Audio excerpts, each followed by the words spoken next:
তো আমরা এই পার্টে দেখবো তোর ওই হোমের ভিতরে যে কিছু কিছু জিনিস দেখবো। তো এই হোমগুলো কাজ করে কেমনে, আমাকে কিছু লিখতে হবে। হ্যাঁ, কিছু লেখা নেই।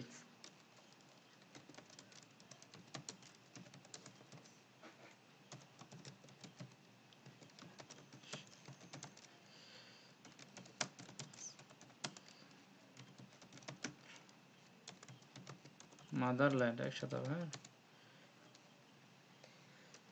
আমি কিছু লিখলাম এমনি, উই লাভ আওয়ার কান্ট্রি নাকি, এইটুকুই লিখলাম, আর কিছু লিখলাম না। এখন দেখ এটা সাইজ বড় করতে হবে, কিভাবে করব?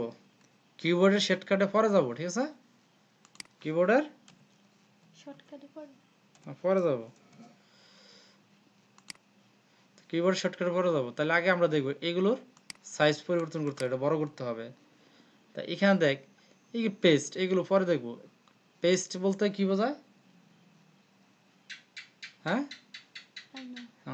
কোনো জিনিসকে সিলেক্ট করে কপি করতে হবে, তারপরে পেস্ট করতে হবে। তাহলে পেস্টটা পরে বুঝতেছি, আগে বুঝবো আমরা ফন্ট। কি বুঝবো? Font size. আমি যদি এখানে কি লিখি, দেখ এখানে দেখ ফন্ট সাইজ আছে, এই যে এগুলো হচ্ছে ফন্ট সাইজ, এই যে 11, এটা হচ্ছে ফন্ট সাইজ। কিন্তু এইগুলো তখনই বড় হবে যখন এগুলো সিলেক্ট থাকবে, এরকম কিবোর্ড থেকেও সিলেক্ট করা যায়, আবার মাউস থেকেও সিলেক্ট করা। তাহলে আমরা আগে মাউসটা পরে শিখবো কিবোর্ডটা। তাই আমি মাউসের রাইট বাটন ক্লিক করে ধরে যে আমি টানি, সিলেক্ট হচ্ছে না? এই পাশে ধরে টানি, সিলেক্ট হচ্ছে। আমার এইখান থেকে এইটুকু সিলেক্ট দরকার, আমি যদি এখানে মাউস ধরে সিলেক্ট করি, সিলেক্ট হচ্ছে না? এখন এই যে দেখ মাই মাদারল্যান্ডটা সিলেক্ট করা দরকার, হচ্ছে না? হচ্ছে, হ্যাঁ। এখন এটা দিয়ে আমি মাই মাদারল্যান্ডের ফন্ট সাইজ বড় করবো, দেখ বড় হচ্ছে না? 72। আমি চাইলে আরো বাড়াইতে পারবো, কিন্তু এই যে এখানে ক্লিক করলে আরো বাড়বে, এইখানে নাই, হ্যাঁ আরো বাড়বে। তাহলে আমার এখানে লিখে দিতে হবে কত করতে চাচ্ছি আমি, 100 না? 100 গুলো হচ্ছে না? আমি এটা কত করতে পারবো, 50কে আরো বড় করতে পারবো, হ্যাঁ। এখানে 72 মধ্যে আমাদের শো করে, পরবর্তীতে আমার কি কি দিতে হবে, লেখা দিতে হবে। তা আমি নিজের লেখা বড় করবো, সমস্যা নেই, 1 2 3 4 যত লাগে। যদি এখানে 500 লাগে, একটা এক লাইনে আসছে, তাই না? হ্যাঁ, তাই আমি এখানে 500 করে নিতে পারবো। তাহলে আমি এখানে লিখি, সাধারণত ফন্ট সাইজ থাকে 12 থেকে 16 পর্যন্ত, স্ট্যান্ডার্ড ফন্ট সাইজ, হ্যাঁ। তাই নিলাম, এটা তো গেল একটা। তার না আমার পুরোটারই ফন্ট সাইজ পরিবর্তন করা দরকার। তা আমি এখানে পুরোটারই ফন্ট সাইজ নিলাম 14, হলো না? তো এইখানে ধর এটা তো ফন্ট সাইজ গেল। এখন ফন্ট আমার এরকম ফন্টটা ভালো লাগতেছে না, আমি আমার মন মতো ফন্ট পরিবর্তন করতে পারবো। এখন ঘটনা হচ্ছে এক এক কম্পিউটারে এক এক ধরনের ফন্ট থাকে, ফন্ট এগুলো ইনস্টল করে নিতে হয়। অন্য কোনো দিন দেখবো কীভাবে ফন্ট ইনস্টল করতে হয়, ঠিক আছে? আজকে আমরা দেখবো যে এখানে ফন্ট, আমার পিছিয়ে তো প্রচুর ফন্ট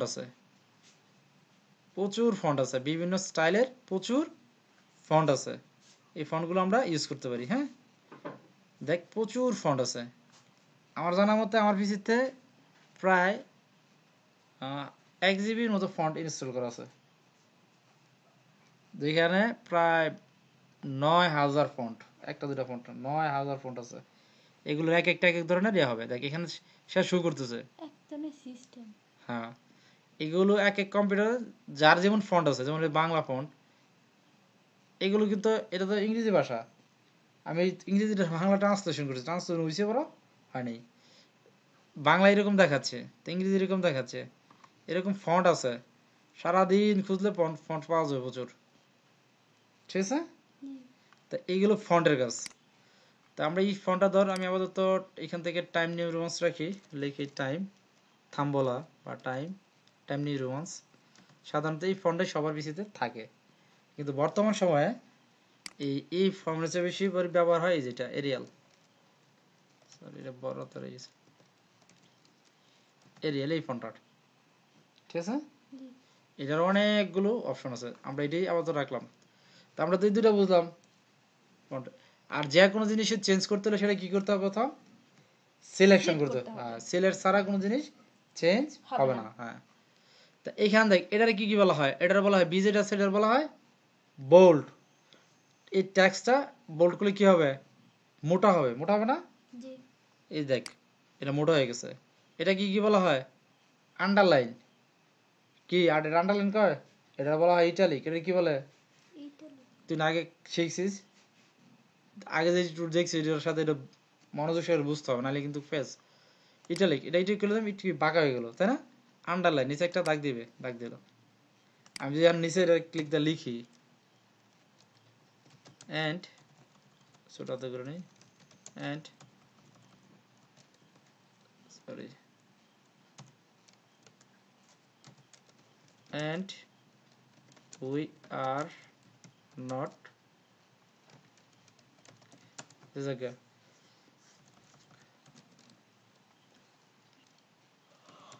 ঠিক আছে। আচ্ছা এগ্রি বানানো বলেছি, এটা পরে।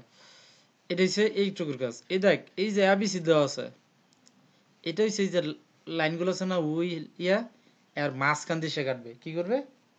মাঝখান দিয়ে কাটবে, হ্যাঁ। দেখি এটা কতটুকু সত্য। কোথা দিয়ে কাটছে? এই লাইনটা বোঝা যায় না যে কোনো কিছু ভুল করলে পর আমরা কাটা দেখাই না, হ্যাঁ এরকম এটা সে কাটা দেখাচ্ছে। এখনো নিচে যে দুইটা জিনিস আছে খুব মনোযোগ সহকারে বোঝার জিনিস।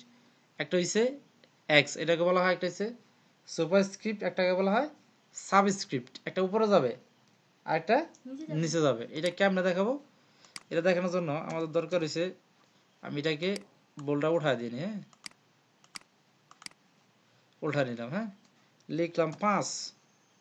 কি লিখলাম? 5 এটাকে আমি ইয়ে করে নিই, এটা উঠায় দিই। এর নিচে লিখবো কত? আমি এটা নিচে লিখবো, এটা কি বলা হয়? সাবস্ক্রিপ্ট, অর্থাৎ সাব অর্থাৎ নিচে, ঠিক আছে। লিখলাম 2। এখন এটাকে আমি ব্লক করলাম, এই যেটাকে, কোথায় আসছে? নিচে নিচে গেছে গা। এটা কি কি বলা? সাবস্ক্রিপ্ট। সাব মানে আন্ডার, আন্ডার নিচে, ঠিক আছে, এটা নিচে। আর সুপারস্ক্রিপ্ট মানে তার উপরে। উপরে আর এইগুলো আবারও বলি কখন কাজ করবে? ব্লক করলে কাজ করবে। ব্লক বা সিলেক্ট, যা যেটা এই বলো, ব্লক সিলেক্ট দুইটাই বলে। ব্লক আর সিলেক্ট ছাড়া কাজ করবে না। না, এইগুলো একটা ব্লক সিলেক্ট ছাড়া কাজ করবে না। তুই ফাঁসের নিচে চাইতেছিস, যদি এটা ব্লক কোনো কারণ না করতি, আমি যদি এটা ইয়াতে নিয়ে যাই, এই যে এটা ব্লক করছিস না, সারাদিন এখানে চাপলে কোনো কাজ হবে না। চাপ হচ্ছে? জি না হ্যাঁ, হচ্ছে না। এটা এমনি করা যেতে পারে, এটা তুই ব্লক করলি না, সমস্যা নেই। এই যে এখানে মাছটা আছে না, আর এখানে ক্লিক করলি, তারপর যদি লিখিস নিচে আসবে, ঠিক আছে। সে তখন বুঝাবে যে এটা, তখন সে নিচে আসছে। আর এর আন্ডার সে বুঝাচ্ছে, 2 দিলে 1 দিলি 0 দিলি যাই দিলি, হ্যাঁ, এটা নিচে আছে সে বুঝাচ্ছে। এখন আমি আবার এর উপরে কিছু লিখবো, লিখতে পারতেছে না? জি এটা কি কি বলা হয়? Super script. এটাকে বলা হয় সাবস্ক্রিপ্ট, এটাকে বলা হয় সুপার স্ক্রিপ্ট। সুপার অর্থ কি? উপরে, সাব হচ্ছে নিচে নিচে, হ্যাঁ। এইটুকু গুলো আপাতত এইটুকুর, তাহলে আমরা এইটুকু তো বুঝছি, এটুকু বুঝছি না? জি আবার দেখ, এটুকু যদি না বুঝিস তাহলে কিন্তু সবচেয়ে গুরুত্বপূর্ণ জায়গা এইখানেই। এই ফন্ট বুঝি না আমরা অনেকে, ফন্টের সাইজও বুঝি না, এই যে এইটুকু বুঝি না। এগুলো লিখতে, এগুলো কিন্তু অঙ্কের ক্ষেত্রে যেটুকু লিখতে, অঙ্কের ক্ষেত্রে খুব বেশি বেশি প্রয়োজন পড়ে। যেরকম আমি দেখাই, ধর এফ, এটা একটা ফাংশন, হ্যাঁ, এর উপরে 2 যাবে, কেমনে নিব? বোঝা না সে, তাই আমি নিলাম এখানে 2। এটা কোথায়? উপরে যাবে, নিলাম 2। উপরে আসছে না? জি আমার নিচে দরকার 2। কোনটার? এইটার নিচে দরকার 2। তো এটা নিচে যদি 2 থাকে তাহলে আমার লিখতে হবে না? এটা কি একদম উপরে গেছে না এখন? জি এখন ধর এটা তো এরকম হলে হচ্ছে না, তাহলে নিচে 2 দরকার, 2 দরকার না? এটা নিচে 2 দরকার, তো আমি এটা ক্লিক করলাম, তো এটা নিচে আমি 2 নিয়ে আসতে পারবো, আনতে পারবো না? জি আনা যাবে। এটা, এটা আর দেখালাম না। তাহলে এইটুকু হচ্ছে অঙ্কের ক্ষেত্রে এটা খুবই ব্যবহার হয়, অঙ্কের ক্ষেত্রে খুবই ব্যবহার হয় এই জিনিসটা। সাবস্ক্রিপ্ট এবং সুপারস্ক্রিপ্ট খুবই ব্যবহার হয়। এরপরে যে জিনিসগুলো হচ্ছে, এগুলো হচ্ছে ফন্টের কালার, ফন্ট সাইজ। এই যে এই জিনিস, এই যে যেখানে সাইজ নিয়ে আসছে না, এই একই জিনিস, এই সাইজ বাড়তেছে, এই সাইজ কমতেছে, এই দুইটা জিনিস দেওয়া রাখছে। একটা হচ্ছে বাড়ার জন্য, একটা জন্য কমার জন্য, ঠিক আছে। আর এটা হচ্ছে কেস, কেসটা কিরকম হবে? আপার কেস, আপার কেস বুঝছো? এইগুলো সবগুলো কি বড় হাতের অক্ষর হবে কিনা? লোয়ার কেস এগুলো সবগুলো কি ছোট হাতের অক্ষর হবে কিনা? এখানে 3-4টা সিস্টেম দেওয়া আছে, দেখ। একটা হচ্ছে সেন্ট্রালাইজ, ঠিক আছে, সেন্টেন্স কেস, এটা সেন্টেন্স অনুসারে হবে, সে সাজায় নেবে। লোয়ার কেসে সবগুলো ছোট হাতের হবে, আপার কেসে সবগুলো বড় হাতের হবে। ক্যাপিটালাইজ ওয়ার্ড যেগুলো বড় হাতের সেগুলো বড় হাতেরই থাকবে, যেগুলো ছোট হাতের আছে এগুলো ছোট হাতের থাকবে। আমরা এগুলো প্রুফ দেখি, এগুলো প্রুফ দেখলে বুঝবো। এখানে ক্লিক করলাম, লোয়ার কেস তো আছেই, এখন তো সবগুলো ছোট হাতের আছে না, আগে বড় হাতের করে। এগুলো কি হয়েছে, আমি এখান থেকে এটা উঠাই দিই, সবগুলো বড় হাতের হয়েছে না। আবার যদি আমি চাই যে না এগুলো আমি কি করবো, ছোট হাতে, সবগুলো ছোট হাতে হয়ে গেছে, আবার আমি এটাকে কি বলেছি, ক্যাপিটালাইজ, যেটা যেখানে পেয়েছে যে সবগুলো কি বড় হাতের অক্ষর হয়েছে না, এটা বড় হাতের অক্ষর, এই বাংলাদেশ বড় হাতের অক্ষর, এন্ড বড় হাতের অক্ষর, দিসের টিটা বড় হাতের অক্ষর, আইএসের ইসটা বড়। আমি বলা শেষ করি, এইটা তখনই কাজ করবে যেখানে ওয়ার্ডটা ফাঁকা পাবে, ফাঁকার আগের ওয়ার্ডটাকে বানায় ফেলাবে সেই ছোট হাতের, তার আগের ওয়ার্ডটা বানাবে বড় হাতের। প্রথম অক্ষরটাকে বানাবে প্রতিটা ওয়ার্ডের বড় হাতের অক্ষর, আর পরের অক্ষরটা কি হবে, ছোট হাতের। তাহলে এখানে গেলেই এই যে টু গেট কেস, এগুলো সবই বড় হাতের। দেখো আগেরটা হচ্ছে কি ছোট হাতের, পরেরগুলো বড় হাতের। তাহলে এটা হচ্ছে এই কেসের মানে ওই কেস চেঞ্জ। ঠিক আছে, আবার দেখি সেন্টেন্স সবগুলো কি করছে, প্রথমটা বড় হাতের অক্ষর সবগুলো কি করছে, ছোট হাতের অক্ষর তৈরি করছে। বুঝছিস, এইগুলো এইটা। আর এইটা দেখবো আমরা পরে একটা টিউটোরিয়ালে। এইগুলো হচ্ছে ট্যাক্স ইফেক্ট, আর এইগুলো হচ্ছে ট্যাক্স হাইলাইট, এটা আমরা পরে একটা টিউটোরিয়াল দেখবো। ঠিক আছে।